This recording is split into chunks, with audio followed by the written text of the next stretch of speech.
हाँ तो बच्चों, मैं अमित क्लास 10 के सभी बच्चों को एक बार फिर से ये चैप्टर 1 सत्ता की साझेदारी पावर शेयरिंग में मैं पुनः एक बार तुम लोग का वेलकम कर रहा हूँ। एक्चुअली क्या है कि इस क्लास में जो भी मैंने पहला वीडियो तुम लोगों को शेयर किया था, जिसमें तुम लोगों ने इसको अच्छे से जानने समझने का प्रयास किया भी था, तो उसके नेक्स्ट सेशन को मैंने असाइनमेंट एंड नोट्स बेस पर चलाने का प्रयास किया था, जिसमें बहुत सारे बच्चों को आसानी हुई है, समझने में कहीं कोई दिक्कत नहीं हुई है। और ये जो बातें जो असाइनमेंट बेस या नोट्स के बेस पर जो समझाने का प्रयास किया गया है, उसमें आप लोगों को परेशानी नहीं आनी चाहिए थी। बट कुछ बच्चों का डाउट्स रहा है इन चीज़ों को लेकर के, तो मैं चाहता था कि उस पर भी जिक्र कर लिया जाए, ताकि किसी बच्चों का कुछ नुकसान ना हो और बातें आसानी से समझ में आ जाए। तो देखो यहाँ पर क्या था कि जो एकोमोडेशन इन बेल्जियम की जो बातें हम तुम्हारे साथ शेयर किए थे, जिसमें बेल्जियम की समझदारी के बारे में बताने का प्रयास किया जा रहा था कि वहाँ कॉन्स्टिट्यूशन प्रिस्क्राइब दैट द एक सेंट्रल गवर्नमेंट जो बनाने का प्रयास किया गया था, जिसमें फ्रेंच और डच वो प्रोपोर्शनल डिवीज़न ना होकर के 50-50 का डिवीज़न था, यानी कि वहाँ पर बराबर की साझेदारी उसके बीच में की गई। दूसरा पॉइंट कह रहा है कि the state government are not the subordinate to the central government. यहाँ पर उसने एक प्रावधान बताया कि जो स्टेट गवर्नमेंट होती है वो ऑटोनॉमस बॉडी होगी और उसके कोई मतलब आका नहीं होंगे, मालिक नहीं होंगे। And the state government are autonomous body, यहाँ पर मैंने लिखा है, वहाँ से शॉर्ट करके जो एक नोट्स के बेस पर जो हमारा होता है। इसके बाद में एक ब्रुसेल्स में भी एक सरकार अलग बनाई गई, जिसमें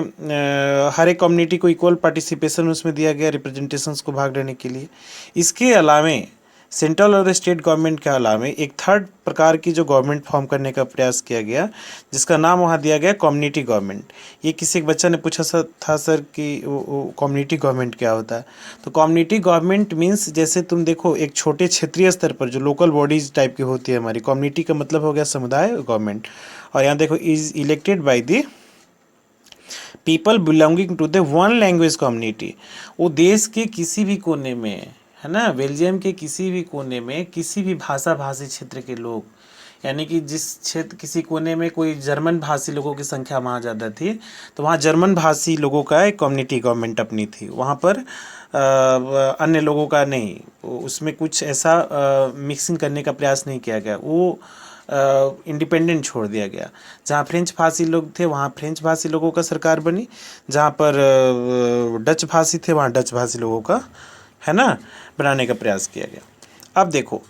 जो पावर शेयरिंग का जो फार्मूला अपनाया गया, उसमें कुछ सुझाव ऐसे दिए गए, जिसमें ओरिजेंटल पावर शेयरिंग जो बार बार मैं क्लास में बताता भी हूँ, जिसको चेक एंड बैलेंस भी कहा जाता है, जहाँ पर इक्विवेलेंट सीट्स पर बैठ करके, इक्विवेलेंट ओहदा पद पर बैठ करके विधायिका कानून बनाने का प्रयास काम करती है, एग्जीक्यूटिव उसको एग्जीक्यूट करने यानी कि लागू करने का प्रयास करती है, इम्प्लीमेंट करने का प्रयास करती है। और ये न्यायपालिका है, जहाँ पर ये स्वतंत्र रूप से, है ना, अच्छे और बुरे के बीच में भेद पैदा करके न्याय देने का काम हमारी करती है। इसके बाद में नेक्स्ट दूसरा है हमारा वर्टिकल पावर शेयरिंग, जिसमें हम लोग ना central government, state government and local body का जो 3 लेयर की सरकारें हमारे भारत में कॉमनली देखने को भी मिलती है, जिसमें सेंट्रल गवर्नमेंट जैसे मोदी सरकार अभी है, स्टेट गवर्नमेंट बिहार के संदर्भ में तुम देखोगे तो ये राज्य की सरकार जो है हमारी नीतीश सरकार तुम समझो, और लोकल बॉडी अंदर में हमारी चली गई, जिसमें local self government in rural area and local self government in urban area, यानी कि ग्रामीण क्षेत्रों में जो हमारे स्थानीय स्वशासन निकाय है और जो शहरी क्षेत्र में। तो अगला जो चैप्टर है ना फेडरलिज्म,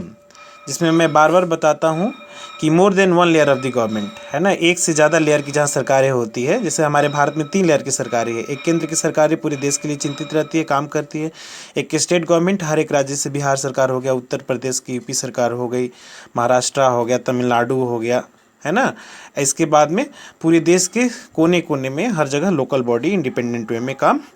करती है।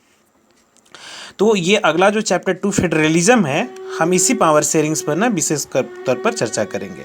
इसके बाद में नेक्स्ट तीसरा कह रहा है कि among the different social group, है ना,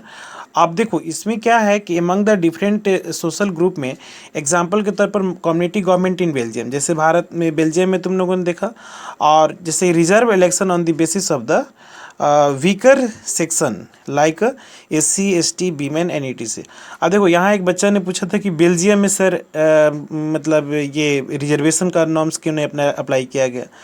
तो देखो हर एक जगह का कल्चरल आइडेंटिफिकेशन अलग अलग होता है, वहाँ की समस्याएं अलग ढंग की होती है,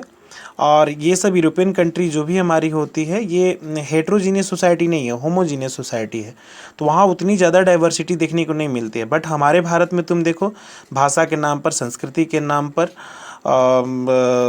जाति के नाम पर, धर्म के नाम पर, मजहब के नाम पर बहुत सारी डाइवर्सिटी देखने को मिलती है। तो यहाँ पर एक इसको सॉल्व करने का प्रयास किया गया है। हमारे भारतीय संविधान में इस बात का जिक्र किया गया है कि वीमेन एम्पावरमेंट के लिए, महिलाओं के लिए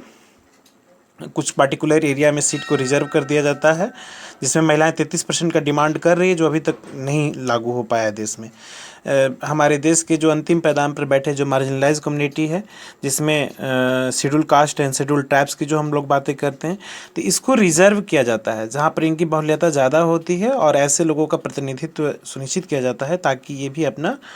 मेन स्ट्रीम में आकर के ना इन बातों को कर सके। तो ये डिपेंड करता है हमारा कि वहाँ की कल्चर कैसी है, वहाँ का पॉलिटिकल जो एस्टेब्लिशमेंट किस प्रकार की है, वहाँ पॉलिटिकल डिमांड क्या है, उसके बेस पर इन चीज़ों का भी हमारा एक एनालिसिस कर इसको इम्प्लीमेंट करने का प्रयास हमारा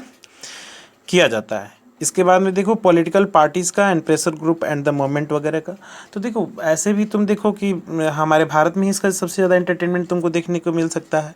पॉलिटिकल पार्टियों का चूँकि मल्टी पार्टी सिस्टम है, डिफरेंट आइडियोलॉजी वाली पार्टियां हमारी होती है, जिसमें तुम दक्षिणपंथी विचारधारा का, राइटिस्ट एंड लेफ्टिस्ट,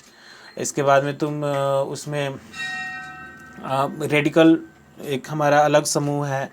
रीजनल जो आइडेंटिटी हमारी होती है, जैसे बिहार में ही हमारे बिहारी अस्मिता की बात करने वाली सरकार में बैठे हुए लोग हैं, जैसे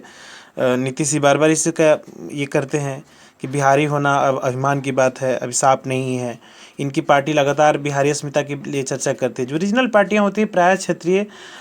इशूज़ को ना आगे बढ़ाने का प्रयास करती है। तो ये सब चीज़ें हमारी होती है। तो इसमें क्या होता है, अब जैसे भारत का एग्जाम्पल के तौर पर देखो कि केंद्र में एक मजबूत और सशक्त सरकार है, हर एक राज्यों में अलग अलग तरीके से वहाँ पर क्षेत्रीय मुद्दों को ना राजनीतिक पार्टियाँ लोगों के बीच में लेके जाती है, उसको वहाँ पर सरकार को चुन ली जाती है। कितने सारे जगहों पर ऐसे होते हैं कि केंद्र की जो मजबूत सरकार हमारी अलग पार्टी की चल रही होती है, राज्यों में एक अलग प्रकार की पार्टी एक ही टाइम के इलेक्शंस में देखने को तुमको मिल सकता है। तो ये सब कुछ कॉमन बातें थी जिसमें हमें जिक्र करना बहुत ज़रूरी सा लग रहा था, चूँकि कुछ बच्चों का डाउट रह गया था। तो इस वीडियो में इतना ही, नेक्स्ट क्लास में हम लोग मिलते हैं, ठीक है ना बच्चों, चलो ओके।